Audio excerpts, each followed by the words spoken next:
Hello again. One of the things which I thoroughly enjoy is a disaster which people try to pretend is not happening.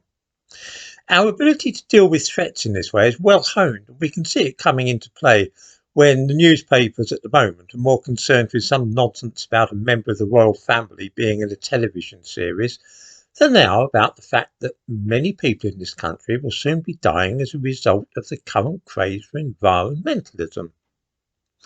Seriously, some new Netflix program about the woman who starred in Suits really seems to be of more interest than the fact that last week the country came within a whisker of power cuts because we're running out of the ability to keep our power stations going. This is hugely entertaining to me, but it is of course a matter of life and death for a lot of old people who are already living in cold homes because they dare not switch on the heating.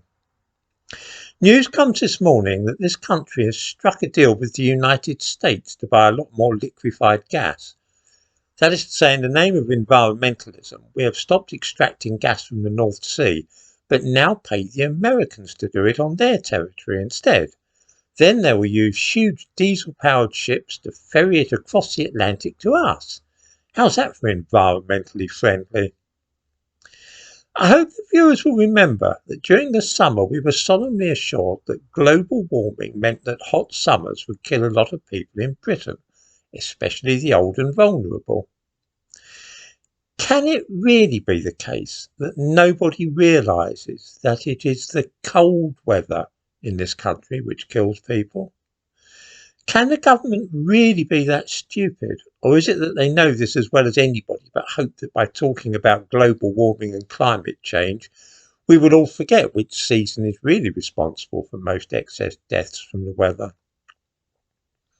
In the description to this video I include a link to a piece published by the London School of Hygiene and Tropical Medicine a few months ago, a fairly authoritative source I would say. Allow me to quote the most important part.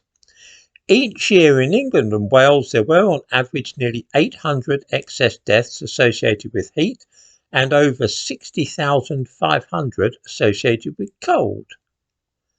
I hope we all understand that. There are 70 times as many deaths from cold as there are from hot weather in this country. The policy of this government, which is this: to prevent global warming, we must avoid mining coal and drilling for gas. And it means that our power stations do not have enough fuel as a result. And there are likely to be power cuts this winter.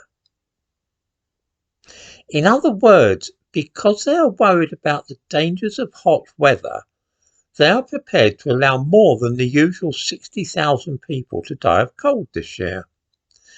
This is a wicked and unjust policy which will strike almost entirely at working class people, especially those who are very old or very young. These tens of thousands of deaths are felt to be a price worth paying to prevent those 800 deaths which might occur in a hot summer. A cynical person might think that there must be something more going on here than we know about. And as I say, while this dreadful catastrophe unfolds before us, people are being distracted by being given a new television series about the royal family. I would say that this defies belief, but nothing really defies belief in modern Britain.